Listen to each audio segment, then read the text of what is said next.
Hello বন্ধুরা, আবার রাতের আড্ডা নিয়ে চলে আসলাম তোমাদের কাছে। একটু শুয়েছিলাম, এসে বেরিয়েছিলাম যেহেতু একটু টায়ার্ড ছিলাম, কাজকর্ম সেরে একটু শুয়েছিলাম। তো এখন খাওয়ার টাইম হয়ে গেছে, মোটামুটি অনেকটাই বেজে গেছে। খেয়ে দিয়ে আবার একটু কাজও, কিছু গোছানো টোছানো কাজ থাকে, সেগুলো তো করতে হবে। যাই হোক, তাই আগে তোমাদের সঙ্গে কথা বলে নিচ্ছি। কথা গল্প তো অনেকই থাকে, সে তো শুরু করলে শেষ হতে চায় না, কিন্তু অন্য অন্য কাজের দিকেও তো চিন্তা দিতে হবে। একটা কাজ করলে তো হবে না, যেহেতু নিজে এক হাতে সব কিছু করতে হয়, সব রকম দিকেই খেয়াল রেখে চলতে হবে। তা মনে পড়ে গেল, যখন স্কুল লাইফ ছিল তখন তো সাধারণত এত বেরোনো হতো না, যখন তখন বাড়ির গার্জেন ছাড়া কোথাও বেরোতাম না। আর জামা কাপড় কেনাকাটা বলতে এখন তো ইচ্ছে করলে যখন তখন জিনিসপত্র পাওয়া যায়, তখন সাধারণত পুজোতেই আমাদের মার্কেটিংয়ে নিয়ে যেত বাড়ির গার্জেনরা। তাই মনে পড়লো, যখন কেনাকাটা করতো বড়রা, তাদের সঙ্গে যেতাম, দোকানে বেঞ্চে বসে থেকে রাস্তার দিকেই তাকিয়ে থাকতাম যে কত লোক যাচ্ছে, কত কিছু দেখা যাচ্ছে। তখন ছোটোবেলা মনে মনে ভাবতাম যে সত্যি সত্যি এরকম যদি একটা জায়গা হয়, সবসময় বসে লোকজন দেখা যায়, তাহলে বেশ মজা হয়, অন্য কিছুর আর দরকার হয় না। বেশ লোকজন বসে বসে দেখছি দেখছি দেখছি, সব যাচ্ছে আসছে। তা মানে হয় না এমন যে মনের ইচ্ছা আস্তে আস্তে পূরণ হয়? তা মানে সেরকমই আর কি, ভগবান আমার একটা ইচ্ছা পূরণ করেছে। আমার এখন বর্তমান যেই ফ্ল্যাটে থাকি, সেটা এমন একটি জায়গায় যে সব চেনা মুখ আমি দেখতে পাই। কেননা আমার এখানে শ্বশুরবাড়ি, এখানে বাপের বাড়ি। আমার ফ্ল্যাটটা বাপের বাড়ি শ্বশুরবাড়ির থেকে একটু দূরে, কিন্তু আমার রাস্তা দিয়েই সব চেনা মুখগুলো যায়। চেনা মুখগুলো দেখলে খুব ভালো লাগে। বা আমি ওপর থেকে আমার বান্ধবীদের ওপর থেকে হয়তো দেখলাম কোথায় গেল, পরে হয়তো বললাম, ওরা হয়তো বললো তোর চোখ এড়ানো যাবে না, তুই সত্যি সত্যি। এমনও হয়ে যায় যে আমি তো বসেই থাকি যে ওখানে, তা না, আমি হয়তো জামা কাপড় ছড়াতে আসলাম, আমি হয়তো আমার গাছে, ফুল গাছে জল টল দিতে আসলাম, বা হয়তো ছেলে গেল বেরোলাম, এরকম বিশেষ প্রয়োজনে আসি। কিন্তু তখনই কারো না কারোর সঙ্গে হয়তো দেখলাম কেউ পাস করছে, পরে হয়তো ওদের দেখা হলো, বললাম।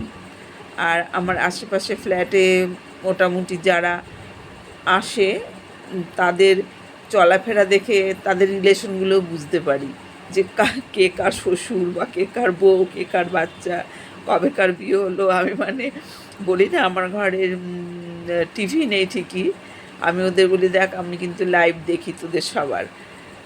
সময় পেলেই তো বারান্দায় গিয়ে বসি। কিন্তু এখন এত শ্যামা পোকা হয়েছে, শীতকালটা একটু কম যায়, গরমকালে বেশিরভাগই আমার যেহেতু ব্যালকনিটা একদমই খোলামেলা, আর ফ্রন্ট পোর্শন দিয়েই মেন রাস্তা যাচ্ছে, চারদিকে রাস্তা যায়, সব কিছু দেখা যায়, মনটা আমার খুবই ভালো লাগে। যার জন্য আমি টিভি না দেখলেও আমার কোনো সমস্যা নেই প্রথম থেকেই।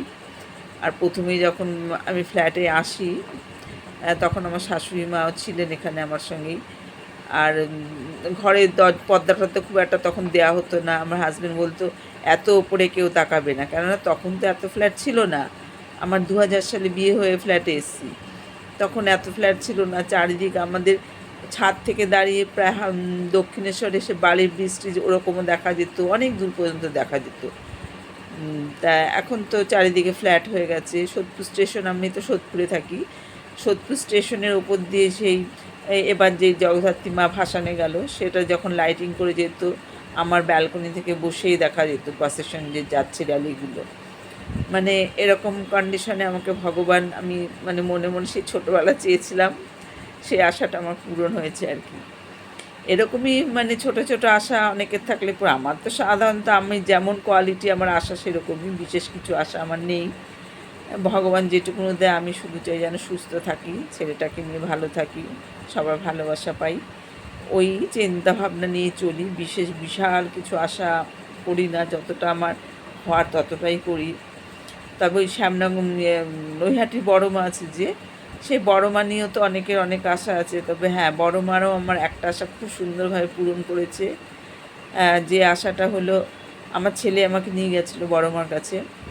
তারপরে গিয়ে তো দেখি এত বড় লাইন, যাচ্ছি আর লাইন আর শেষ হচ্ছে না শেষ হচ্ছে না। আমি বলছি না, এত মেন রোডের ওপরে এত বড় লাইন দিয়ে তো দাঁড়ানো যাবে না, ফিরে যেতে হবে, দর্শন করা যাবে না।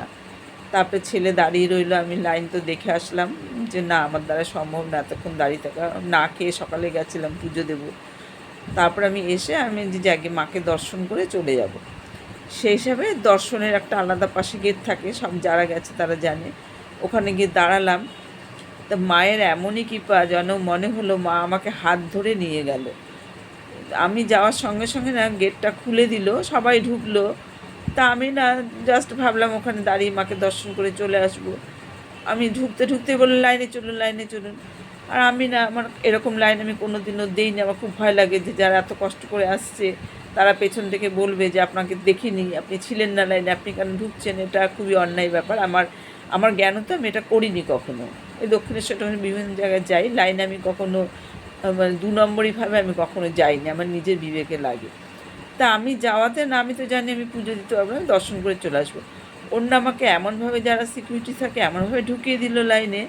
আর আমি না তারপর লাইনে দাঁড়ালাম, কিন্তু আমার আশেপাশে কেউ একটু আওয়াজ করলো না যে কোথায়, আপনি তো লাইনে ছিলেন না, আপনি কেন এতক্ষণ তো আপনাকে দেখিনি, আপনি কোথা থেকে আসছেন।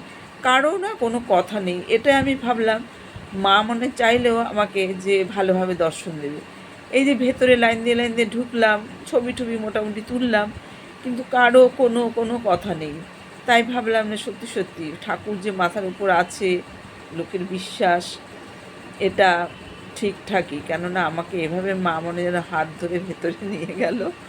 বড় বড় অশেষ কৃপা, আমি তার দর্শন খুব ভালোভাবে পেয়েছি, আমার পাওয়ারই কথা ছিল না। এরকম অনেক ঘটনাই অনেকের জীবনেই ঘটে থাকে, আমারও আছে। সেসব অনেক ঘটনাই আমার জীবনে ঘটেছে, সেগুলোই তোমাদের কাছে প্রকাশ করবো বলেই আমি এই চ্যানেলে আসা। যাই হোক, এগুলো আস্তে আস্তে আমি বলবো, একদিনে তো বলা সম্ভব না আমার পক্ষে, কারণ আমার অন্য কাজেরও দায়িত্ব আছে কিছু। তা যাই হোক, তোমরা আমার পাশে থেকো প্লিজ। আর আমি নিজের জন্য কখনো কারো কাছে কিচ্ছু চাইনি, এমনকি আমার হাজব্যান্ডের কাছে বা ছোটো থেকে বড় হয়েছি। আমার বাপের বাড়ি বলতে আমি ওটাকে বাপের বাড়ি বলবো না, ওটা আমার মায়ের বাড়িই বলবো, কেননা যেই বাড়িটা করা হয়েছে তার আগেই আমার বাবা চলে গেছে। সুতরাং আমার মায়ের বাড়িতে যে আমার দাদাদের সঙ্গেও থাকতাম, পড়াশোনার ব্যাপারেও মানে আমি যেভাবে চালিয়েছি, তখনকার দিনে যদিও বই ঠই অল্টারনেট করে পুরনো বই দিয়েও পড়াশোনা করা যেত। কলেজ লাইফেও আমার সেরকমই অনেক বান্ধবী দিদিরা ছিল, তাদের থেকে জোগাড় করা হয়ে গেছিলো, এইভাবে পড়াশোনা করেছি। সেসব অনেক কথা, সেগুলো আস্তে আস্তে তোমাদের কাছে শেয়ার করব। এখন খাওয়া দাওয়ার টাইম হয়ে গেছে। হ্যাঁ, গুড নাইট, রাখছি, আবার কালকে দেখা হবে। বাই, ভালো থেকো সবাই, সাবধানে থেকো, আমার পাশে থেকো, এটুকুনি বলার আছে। আবার দেখা হবে কালকে।